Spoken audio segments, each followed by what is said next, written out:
Ya, karena berpikir bahwa kalau suatu saat hari Tuhan datang kiamat, mereka akan berlindung di situ. Ketika ada gempa bumi, bencana alamnya begitu dahsyat, mereka sudah punya tempat berlindung karena bangga mereka. Tempat-tempat yang mereka desain dan menghabiskan ratusan triliun orang-orang kaya ini. Sudah siapkan makanan di sana, sudah bahkan ada yang menyiapkan lahan pertanian di sana, menyiapkan sumber air yang cukup, menyiapkan medis yang cukup di sana. Karena berpikir bahwa mereka di sana yang aman. Tapi pertanyaannya, apakah betul mereka aman di sana? Itu yang mereka tidak bisa jawab. Itu hanya upaya orang-orang kaya. Tetapi pemazmur milik Tuhan karena pemazmur sadar betul bahwa Tuhanlah yang memegang nyawanya. Jadi nyawanya ibadah di tangan Tuhan yang menjadikan langit dan bumi. Itu kenapa pemazmur milik Tuhan?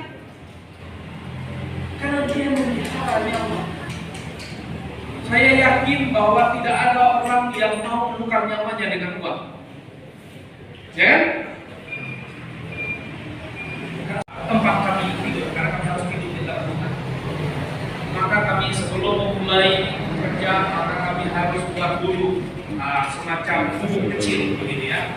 Dan saya selalu merasa aman, merasa tenang, merasa nyaman kalau gubuk kecil itu sudah jadi. Kenapa? Karena takut-takut nanti hujan. Kalau panas sih nggak terlalu di dalam hutan ya, tapi takut-takut hujan, takut-takut nanti malam. Akhirnya kalau itu kita buat cepat-cepat, dan saya selalu merasa nyaman kalau gubuk itu sudah jadi, karena sudah ada naungan, sudah begitu. Nah itulah perasaan pemazmur. Kenapa pilih Tuhan? Karena dia merasa damai, merasa nyaman kalau Tuhan naungannya. Dia merasa nyaman kalau Tuhan menjadi pelindungnya. Dia merasa nyaman kalau Tuhanlah yang melingkupinya. Dia merasa nyaman. Lalu alasan lain kenapa pemazmur pilih Tuhan? Karena Tuhan yang menjaga dan memegang nyawanya sebagai manusia. Memegang nyawanya. Nah, Bapak Ibu, apa yang paling dijaga oleh manusia? Bukankah nyawa, betul? Orang rela menjaga nyawanya itu dengan berbagai cara. Selama-lamanya doa berkat sudah disampaikan dengan percaya dan mengakhiri seluruh rangkaian ibadah pagi hari ini di dalam nama Tuhan Yesus Kristus Juru Selamat kami. Semua yang diberkati Tuhan katakan amin. Mari Pak Haji Hamali supaya mengerti.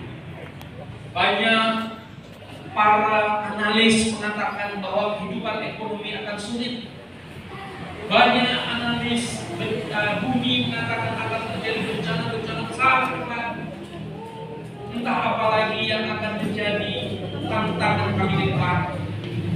Yang kami tahu Tuhan, selama kami ada dalam ziarah iman di muka bumi ini, selama itu juga kami akan terus diganggu fokus iman kami.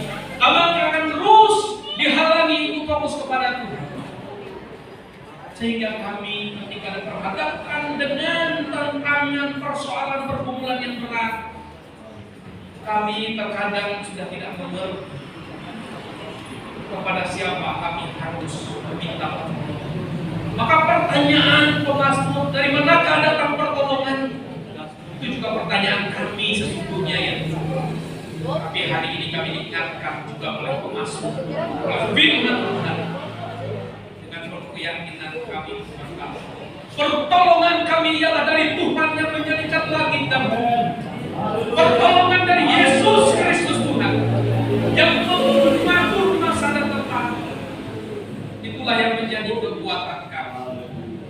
Karena itu hari ini bersama-sama kami dengan penuh penyerahan diri menaruh harapan di hadapan bersama dengan bersama-sama kami saat ini, bersama-sama bagi kita yang mau menaruh hidup harapan kepada Yesus Kristus Tuhan, angkat tangan bersama dengan saya.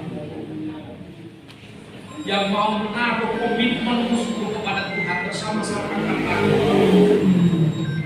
Tuhan, Engkau lihat setiap tangan yang terangkat, hati yang terangkat di hadapan Tuhan. matraikan iman mereka. Teguhkanlah iman pengakuan kami kepada Yesus Kristus Tuhan. Hari ini kami menginjak tahun 2026 dan kami akan melewatinya dalam 1 tahun ke depan dan tahun-tahun yang kedua. Kami sadar bahwa kami hidup di tengah dunia yang sementara. Kami hidup di tengah-tengah dunia yang berdosa. Kami hidup di tengah-tengah dunia yang akan mengganggu dan menginterupsi kami. Ada si jahat, si iblis yang terus mengintai seperti singa yang mengamuk-ngamuk. Tetapi kami punya Sang Penolong, Yesus Kristus Tuhan. Kami punya kekuatan Sang Benteng yang teguh.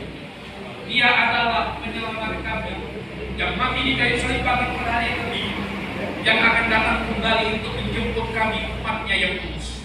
Kalau iman kita itu kepada kesempurnaan,